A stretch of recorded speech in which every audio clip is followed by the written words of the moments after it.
Marco Massa and I'll be playing the role of Marco Reyes. Tatlong trivias. Ayoko nung maanghang na pagkain. Hindi ako maano sa maanghang. And may pagka-perfectionist ako.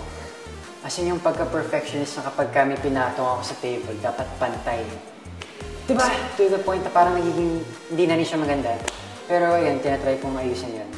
Kasi being a perfectionist is a good thing and a bad thing at the same time. And last, very adventurous ako.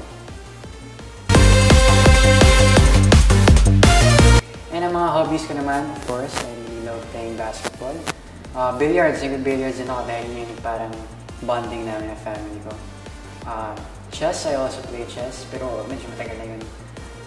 Ayun, I also play video games, I stream video games. And I'm starting to watch a lot of movies. I want to start binge watching at magbasa rin ng mga self-improvement books. Lumaki na talaga ako sa industry. I started at a very young age as a commercial model. Mga 4 years old yata. Mga ganun, 4 or 3 years old.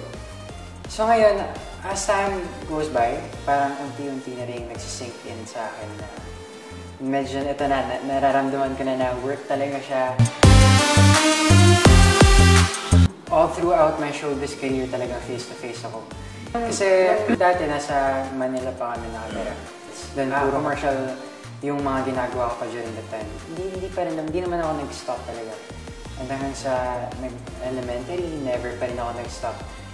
No elementary, parang kasagsaga din ng career ko. Pero never ako nag-stop. Senior high na ako.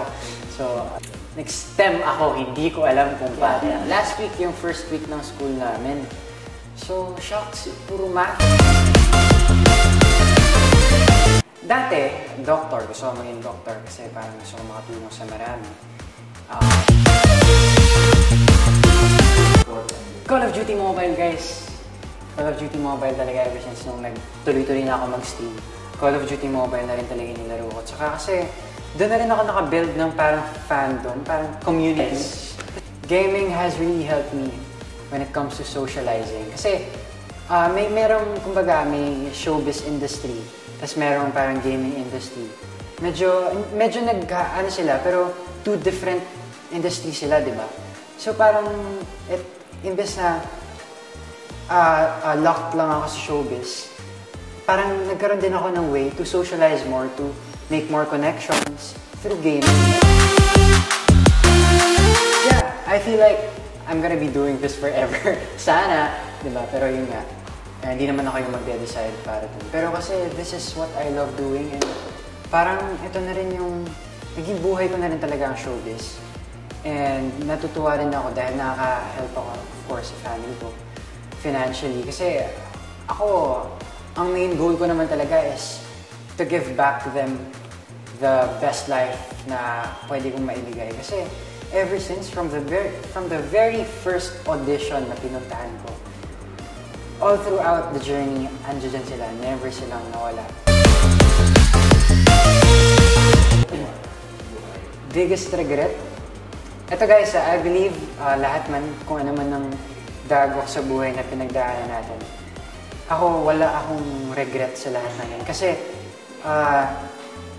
naging daan yun para maging kung sino ako ngayon. Kumbaga, it honed me to be who I am today. So,